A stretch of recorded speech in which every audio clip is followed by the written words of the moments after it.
One day they stop checking your messages. They stop asking how you are. They move on like you were nothing. And if you're honest, that silence hurts more than rejection ever did. But here's what most people never realize. The strongest form of revenge isn't proving your worth. It's becoming the version of yourself that makes their absence feel like a mistake. Today, I'm going to show you 9 attitudes that don't beg for attention, don't chase closure, and don't seek validation, yet they do something far more powerful.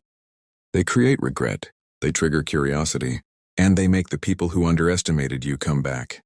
Desperately, not because you asked them to, but because your energy changed. This isn't about manipulation. It's about alignment. Let's begin. Attitude 1. You stop explaining yourself. When someone doesn't value you, your instinct is to clarify, justify, and defend. You explain your intentions. You over-communicate your feelings. You try to be understood, and every explanation quietly lowers your position. Because people who respect you don't need convincing. The moment you stop explaining, something shifts. Silence replaces justification. Calm replaces urgency. They feel the loss not because you argued out but because you didn't. Clarity is attractive. Over-explaining is not. Attitude 2. You remove access without announcement. Most people announce their exits. They send long messages. They declare boundaries. They make speeches about self-respect. A grounded person simply changes availability. You respond less. You initiate nothing. You let distance speak. This creates a vacuum, and humans hate unexplained loss. When access disappears quietly, the mind fills the gap with doubt, and regret grows there. Attitude 3. You become consistent, not reactive. When you're undervalued, emotions spike. One day you're cold. Next day you're warm. You react to their behavior instead of anchoring yourself. Then you stop. You become steady. No punishment. No reward. No emotional swings. Consistency is unsettling to people who expected control. They start wondering why they no longer affect you. And that question haunts them. Attitude 4. You invest in your life, not the story. Instead of replaying what happened, you redirect energy. Your routines tighten. Your body sharpens. Your work deepens. Your focus narrows. Not to prove anything, but because your life deserves attention. When they check back, they don't see sadness. They see momentum. Nothing triggers regret faster than realizing someone thrived without you. Attitude 5. You stop seeking closure. Closure is often disguised attachment. You want answers. You want clarity. You want the final word.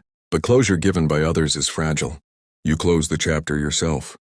No final conversation. No emotional wrap-up. Just acceptance. The absence of closure keeps them thinking long after you've moved on. Attitude 6. You speak well or not at all.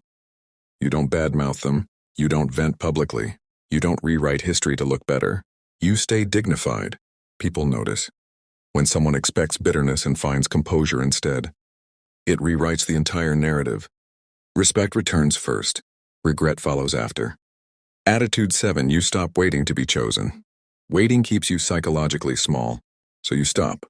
You choose your direction, your standards, your pace. You stop positioning yourself for approval.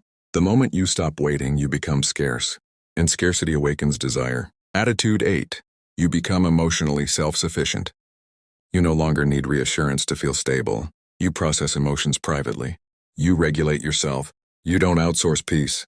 This creates strength without hardness. People feel it, and people regret losing what they can't replace. Attitude 9. You let time do the work. You don't rush results. You don't check constantly. You don't monitor their reactions. You trust the process, because real regret doesn't arrive immediately.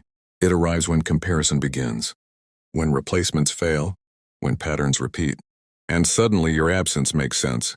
Conclusion. People don't regret losing those who chase them. They regret losing those who walked away with dignity, direction, and inner stability. You don't need revenge. You don't need validation. You need alignment.